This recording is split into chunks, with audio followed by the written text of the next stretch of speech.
Salut tout le monde, c'est Yvan, j'espère que vous allez bien. Alors aujourd'hui, je vais vous faire une petite vidéo sur comment faire tenir de l'enduit quand on ne peut pas imprimer.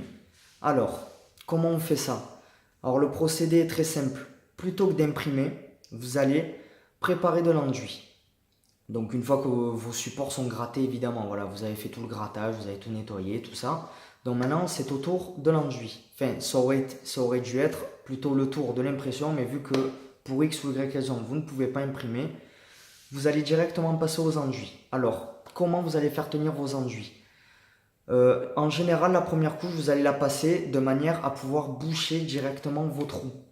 Là, le procédé va un petit peu changer. Plutôt que de mettre votre première couche pour boucher directement votre trou, vous allez enduire d'une manière un petit peu différente. Votre première couche, vous allez tout simplement appliquer votre enduit, mais vous allez ensuite venir le ratisser au maximum.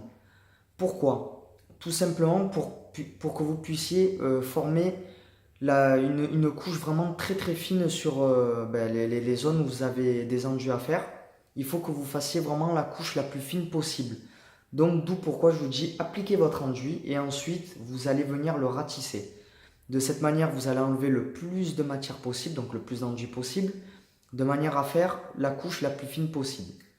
Voilà, il y a beaucoup de possibles dans l'histoire.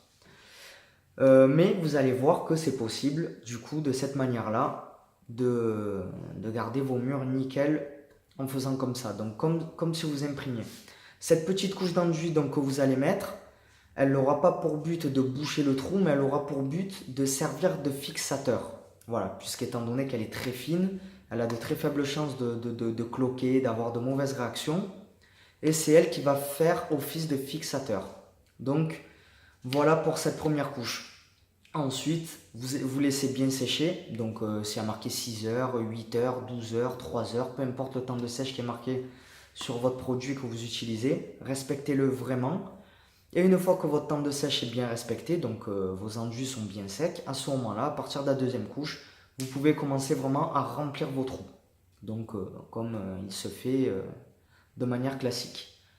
Voilà, donc c'était mon petit conseil que j'avais à vous donner donc à ce niveau-là, à savoir que c'est quelque chose que je fais moi-même tout le temps quand je ne peux pas imprimer, quand je n'ai pas la possibilité d'imprimer, c'est comme ça que je procède et je vous garantis que ça marche.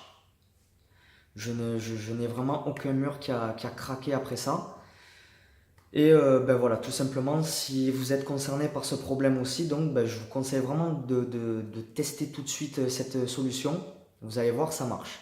Voilà.